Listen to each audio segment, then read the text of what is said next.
జై శ్రీమన్నారాయణ. ఈరోజు మనం ధర్మపదం గ్రంథములోని చాప్టర్ 5 విభాగము 164. పరాశర మహర్షి తన శిష్యులకు చెప్పిన మానవునికి కలుగు కీడులు ముందుగా తెలియజేసే గుర్తులు, సాంఖ్యము, ఆపైన యోగము, సన్యాసముల గురించి ధర్మరాజు అడుగగా పండితుడైన భీష్మాచార్యులు వారు చెప్తున్నారు, మహారాజా వాటిని నీకు చెప్తాను వినండి అని జనమేజయ మహారాజుకు చెప్తున్నాడు వైశంపాయన మహర్షి. ధర్మరాజా వినండి, మహర్షి గొప్పవాడు, సర్వశాస్త్రములు తెలిసినవాడు పరాశరుడు. అతడు చెప్తున్నాడు శిష్యులకు, శిష్యులారా, ఎవరైతే బంగారు వర్ణముతో దక్షిణ వైపు తలబెట్టి ఉత్తర వైపు కాలు పెట్టి పడుకున్నాడు, అతడిని ఎవడు చూస్తాడు? ఆ చూసినప్పుడు అతడు దక్షిణ వైపు కాలు ఉత్తర వైపు తల పెట్టినట్టుగా కనిపిస్తుంటే అట్టి చూసిన వాడు 3 ఏళ్లలో చనిపోతాడు అని తెలుసుకోవాలి. ఎవడికైతే సూర్యుడు మునుపటి వలె కాక, అంటే సాధారణంగా కాక కాంతిహీనంగా కనిపిస్తాడు, అతడు 2 ఏళ్లలో చనిపోతాడు అని తెలుసుకోవాలి. మనుషుడు వెన్నెలలో నుంచుంటే అతని యొక్క నీడలో రంధ్రం కనిపిస్తే అతడు 1 సంవత్సరంలో చనిపోతాడని తెలుసుకోవాలి. ఎవడికైతే తన నీడ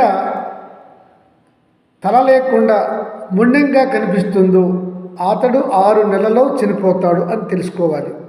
మనుషుడు తన 2 చెవులను తన చేతులతో గట్టిగా మూసుకుంటే అతనికి ఒక ప్రత్యేకమైనటువంటి శబ్దం వినిపించాలి. అలా వినిపించకపోతే అతడు అట్టివాడు 1 నెలలో చనిపోతాడని తెలుసుకోవాలి. ఎవరికైతే ఒళ్ళంతా పాలిపోయి కన్నులు పండ్లు పాలిపోయిన వర్ణంతో ఉండి, అంటే వికారపు వర్ణంతో ఉంటే, అతని చెవులు ముక్కు పాలిపోయి ఉంటే అతడు ఆ రోజు చనిపోతున్నాడు అని గ్రహించాలి. ఏ మనుషుడికైతే ఇట్లాంటి మరణ సూచికలు కనిపిస్తాయో అతడు తక్షణము భగవంతుని ధ్యానంలో గడపాలి. భార్య బిడ్డల భాబంధాలను విడిచి అతడు సాంఖ్యము తెలుసుకొని సాంఖ్య జ్ఞానాన్ని ఆచరించాలి. సాంఖ్యము అంటే శిష్యులారా సంఖ్యలతో ఏర్పడినటువంటి శాస్త్రము అని తెలుసుకోండి. ఇందు పంచభూతాలు, పంచేంద్రియాలు, పంచ తన్మాత్రలు, పంచ కర్మేంద్రియాలు 20 కాగా వాటితో మనస్సు, బుద్ధి, చిత్తము, అహంకారము కలుస్తాయి. ఇలా కలిసిన ఈ 24 తత్వాల గురించి కొద్దిగాను బహుగాను తెలుసుకోవాలి. వాటిపైన జ్ఞానం పొందినవాడే పురుషుడు లేదా జీవుడు లేదా జీవాత్మ. ఇతడనే జ్ఞానము పొందిన, తత్వజ్ఞానము పొందిన, వైరాగ్యము పొందిన, ఈ ప్రకృతిని విడిచి తత్వజ్ఞానముతో దైవాన్ని చేరడానికి ప్రయత్నించినటువంటి జ్ఞాని అంటారు. అతడే 25వ తత్వమైన జ్ఞానమైన ఆత్మ లేదా జ్ఞానముతో ఉన్న పురుషుడు. ఆ తరువాత ఉన్న తత్వము 26 అనేది పరమాత్మ. ఈ 24 తత్వాలను తెలుసుకొని వాటిని ప్రకృతిని విడిచి వైరాగ్యముతో జ్ఞాన చిత్తముతో పరమాత్మను చేరుకోవాలంటే ఈ 25వ తత్వము వైరాగ్యాన్ని పొందాలి, తత్వజ్ఞానం తెలుసుకోవాలి. అప్పుడు 26వ తత్వమైనటువంటి పరమాత్మను చేరుకుంటుంది. శిష్యులారా, మీరు ఇంకా యోగం గురించి, యోగ విద్య గురించి కొంచెమైనా తెలుసుకోవాలి, లేదా బాగుగానైనా తెలుసుకుని ఉండాలి. శిష్యులారా, యోగ విద్య అంటే యమ నియమ ఆసన ప్రాణాయామ ప్రత్యాహార ధ్యాన సమాధాన సమాధి, వీటినే ధ్యాన ధారణ సమాధి అని కూడా అంటారు. ఇవన్నీ కలిగి ఉండటమే, తెలుసుకోవటమే యోగం. నాయన, యోగం సాంఖ్యముల సమీకరణయే ఏకయోగం. ఈ యోగ విద్యలను నేర్చుకునేవాడు, సాధన చేయువాడు తప్పక ఉత్తమ లోకాలు పొందుతాడు. ఈ రకమైన ఉత్తమ యోగ జ్ఞానానికి ద్వాపర యుగంలో కర్త శ్రీకృష్ణ పరమాత్మ. అతడు అవతార పురుషుడు, అధినాయకుడు. అతని వల్ల ఈ యోగ విద్య బహుళ ప్రచారము పొంది ఉత్తములు నేర్చుకోవడానికి వీలు పడింది ఆ మహానుభావుడి వల్ల.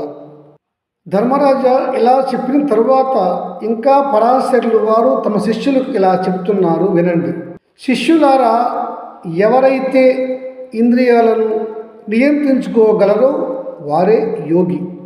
సాంఖ్యము కానీ యోగము కానీ నేర్చుకొని పాపాలను ప్రక్షాళనము చేసుకొని సన్మార్గములో నడిచి సద్గతులు పొందాలి అంటే దానికి సద్గురుని ఆశ్రయించుటయే మంచి ఉపాయము.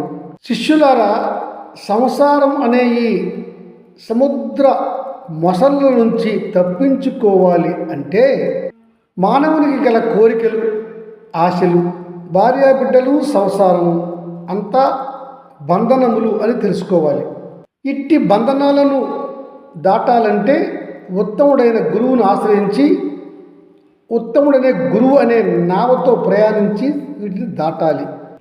ఏ పుత్రుడైతే తల్లి తండ్రులను గౌరవించి పూజిస్తాడో నిరంతరము అతని జీవితకాలంలో అట్టివాడు గొప్ప తపస్సు చేస్తున్నవాడు అని తెలుసుకోవాలి. ఈ తపస్సుకు సరైన తపస్సు ఇంకా ఒక్కటే ఉన్నది. అది స్త్రీమూర్తి తన భర్తను అనుగమించి పాతివ్రత్యంతో భర్తను గౌరవించు స్త్రీ కూడా గొప్ప తపస్సు చేస్తున్నది అని మనం తెలుసుకోవాలి. ఇట్టి పురుషుని, ఇట్టి స్త్రీ జీవనము ధర్మ జీవనము అయి ఉన్నది. వీరికి అత్యంత తేజస్సు కలుగుతుంది దైవ కృప వల్ల. తల్లిదండ్రులను సేవ చేసేవాడు, భర్తను గౌరవించి అనుగమించే పుణ్య స్త్రీ ఇద్దరు కూడా దైవ సమానులు కాగలరు. వీరు ధర్మ జీవనము అని చెప్పకనే మనం చెప్పాలి. ఇట్టి వారు గృహస్థులుగా ఉండగా వీరి ఇంట అష్టలక్ష్ములు నర్తిస్తూ ఆనందంతో ఉంటారు. ఇంకా శిష్యులారా, ఎవరైతే తనకు గురువుగా ఉంటారో అతడిని పరబ్రహ్మతో సమానంగా మనసా వాచ కర్మన పూజిస్తాడో ఆ శిష్యుడికి ఆ గురువు కంటే ఎక్కువ జ్ఞానం లభిస్తుంది అని బ్రహ్మ చెప్పాడు. శిష్యులారా, జాగరూకులై వినండి. సన్యాసి అంటే ఏమిటో బ్రహ్మ చెప్పాడు. సన్యాసి అనగా అరిషడ్వర్గములను జయించి తాను ఒక స్థలము అని ఉండకుండా తిరుగుతూ, ఒక రకమైన ఆహారము అని ఉండక దొరికిన దానినే తింటూ తృప్తిగా ఉండేవాడు. దొరికిన ఆహారాన్ని మరొక పూటకు దాచుకొననివాడు. ఏ పూట కాపోటే ఆహారము దొరికినది భిక్షగా తీసుకునేవాడు. తదుపరి తన చుట్టుపక్కల ఉన్న సమాజము పైన ఆసక్తి లేనివాడు. ఈతనికి బంగారము, మట్టి ఒకే విధముగా కనపడును. అట్టివాడు సన్యాసి. ఇట్టి వారిని సేవించిన బ్రాహ్మణ, క్షత్రియ, వైశ్య, శూద్రులు ఎవరైనా కానీ గొప్ప ఫలితాన్ని పొందుతారు. అయితే ఈ సన్యాసిని పూజించే 4 వర్ణముల వారి కంటే శూద్రులకే ఎక్కువ ఫలితం వస్తుంది అని బ్రహ్మవాక్కు. ఇలా చెప్పక ధర్మరాజు అడుగుతున్నాడు భీష్మాచార్య పండితుల వారిని, తాత, దేవతలు కూడా మ్రొక్కదగిన మానవులు ఉంటారు అని అంటారు. వారు ఎట్లాంటి వారు అని అడిగాడు. ధర్మరాజా, ఈ ప్రశ్న పూర్వము మాతలి ఇంద్రుడిని అడిగాడు. ఇంద్రుడు చెప్తున్నాడు, విను. మాతలి, దేవతలు కూడా గౌరవించి నమస్కరించే మానవుడు ఎవడంటే ధర్మ, అర్థ, కామ పురుషార్థాలను ధర్మంగా నిర్వహించేవాడు.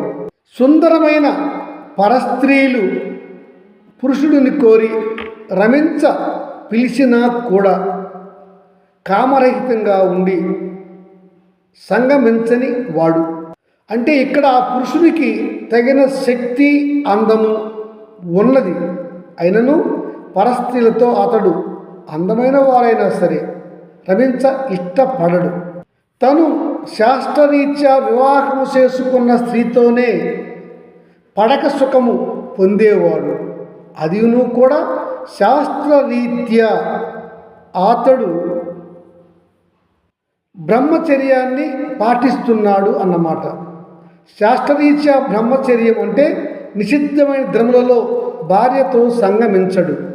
ఇట్టివాడు పరుల సొమ్ముకు ఆశపడుడు, క్రోధము లేనివాడు, అసూయ లేనివాడు, గొప్ప విద్య ఉన్న విద్యాగర్వము లేనివాడు, గొప్ప కులములో పుట్టిన ఆ గర్వం కూడా లేనివాడు. తనకు ధనము, ఐశ్వర్యము, అధికారము ఉన్నా కూడా వాటి గొప్పతనం అతడు పట్టించుకొనక సర్వసామాన్యంగా ఉండువాడు.